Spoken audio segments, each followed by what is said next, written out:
അസ്സലാമു അലൈക്കും വറഹ്മത്തുള്ളാഹി. പ്രിയപ്പെട്ടവരെ, നിങ്ങൾക്ക് എന്തായാലും വേണ്ട ഒരു അമലുണ്ട്.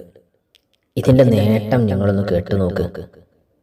ജീവിതത്തിലും മറ്റുള്ള കാര്യത്തിലും എല്ലാത്തിലും ബർക്കത്തുണ്ടാവാൻ നിങ്ങൾ ആഗ്രഹിക്കുന്നില്ലേ? എല്ലാ കാര്യത്തിലും ബർക്കത്തുണ്ടാവുന്ന ഒരു സന്തോഷമുള്ള ജീവിതം. എങ്കിൽ അതിന് ഞാനൊരു അമല് പറഞ്ഞു തരാം. കഴിഞ്ഞില്ല. രണ്ടാമത്തെ നേട്ടം, മനസ്സമാധാനത്തോടുകൂടി ജീവിക്കാൻ, എല്ലാ കാര്യത്തിലും മനസ്സമാധാനമുള്ളൊരു ജീവിതം ഉണ്ടാകാൻ.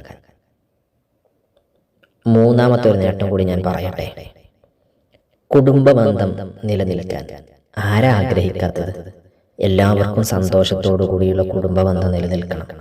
കുടുംബം തല്ലിപ്പിരിയരുത്, ശിഥിലമാകരുത്. അതേപോലെ ബന്ധങ്ങളും മുറിഞ്ഞു പോകരുത്. അതിനുമുള്ള അമൽ നിങ്ങൾക്ക് ആവശ്യമുണ്ട് എന്ന് തോന്നുന്നുണ്ടോ നിങ്ങൾക്ക്? എങ്കിൽ നിങ്ങളിത് പൂർണ്ണമായി കേൾക്കണം. നമ്മുടെ വീഡിയോ കാണാൻ വലിയ ഭംഗിയൊന്നുമില്ലെങ്കിലും അമൂല്യമായ അറിവുകളായിരിക്കും. നിങ്ങൾ ലൈക്കും കമൻറ്റും സബ്സ്ക്രൈബും ഒക്കെ ചെയ്ത് കൂടെ ഉണ്ടാവണം. നോക്കൂ, 3 കാര്യങ്ങളാണ് പറഞ്ഞത്. ഒന്ന്, ജീവിതത്തിലും മറ്റുള്ള കാര്യങ്ങളിലും ബർക്കത്തുണ്ടാകാൻ ഒരു സൂറത്ത് ഞാൻ പറഞ്ഞു തരാം.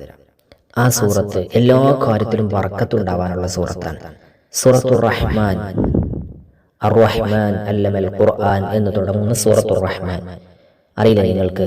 ആ സൂറത്തിനെ നിങ്ങൾ എല്ലാ ദിവസവും പതിവാക്കിയാൽ മതി. ഇനി രണ്ടാമത്തെ ഒരു നേട്ടം നമ്മൾ പറഞ്ഞത് മനസ്സമാധാനമുള്ള ജീവിതമല്ലേ? നിങ്ങൾക്കത് ആഗ്രഹമില്ലേ? മനസ്സമാധാനമില്ലെങ്കിൽ പിന്നെ എന്ത് കിട്ടിയിട്ടെന്താ? കുറെ പണം ഉണ്ടായിട്ട് എന്തെങ്കിലും കാര്യമുണ്ടോ? ഇല്ലല്ലോ. എങ്കിൽ മനസ്സമാധാനമുള്ള ജീവിതം ഉണ്ടാകാൻ സൂറത്തുൽ ദുഖാൻ എന്ന് പറയുന്ന സൂറത്തുൽ ദുഖാൻ പാരായണം ചെയ്താൽ മതി. സൂറത്തുൽ ദുഖാൻ എല്ലാ ദിവസവും പാരായണം ചെയ്യുക. എന്നാൽ നിങ്ങൾക്ക് മനസ്സമാധാനമുള്ള ജീവിതം കിട്ടും. ഇനി മൂന്നാമത്തെ ഒന്ന് നമ്മൾ പറഞ്ഞത് എന്താ? കുടുംബബന്ധം നിലനിൽക്കണം, ബന്ധങ്ങൾ മുറിഞ്ഞു പോകരുത്, അല്ലേ? എങ്കിൽ അതിനൊരു മാർഗം ഞാൻ പറഞ്ഞു തരട്ടെ. സൂറത്തുൽ മുസമ്മിൽ നിങ്ങൾ എല്ലാ ദിവസവും നിത്യമായി പാരായണം ചെയ്യുകയാണെങ്കിൽ ഇൻഷാ അല്ലാഹ് നിങ്ങൾക്ക് നല്ല കുടുംബബന്ധം നിലനിർത്തി മുന്നോട്ട് കൊണ്ടുപോകാൻ അത് കാരണമാകും. ഇത് ഓരോ സൂറത്തുകളും പാരായണം ചെയ്ത് കഴിഞ്ഞതിന് ശേഷം 2 കൈകളും അള്ളാഹുവിലേക്ക് ഉയർത്തിയിട്ട് അള്ളാഹുവിനോട് മനസ്സറിഞ്ഞ് ദുആ ചെയ്യണം കേട്ടോ. മനസ്സറിഞ്ഞ് ദ്വാരക്കണം. ഇൻഷാ അല്ലാഹ് അള്ളാഹു ഈ 3 നേട്ടങ്ങളും നമുക്ക് ലഭിക്കുന്ന ആളുകളിൽ നമ്മെ ഉൾപ്പെടുത്തട്ടെ.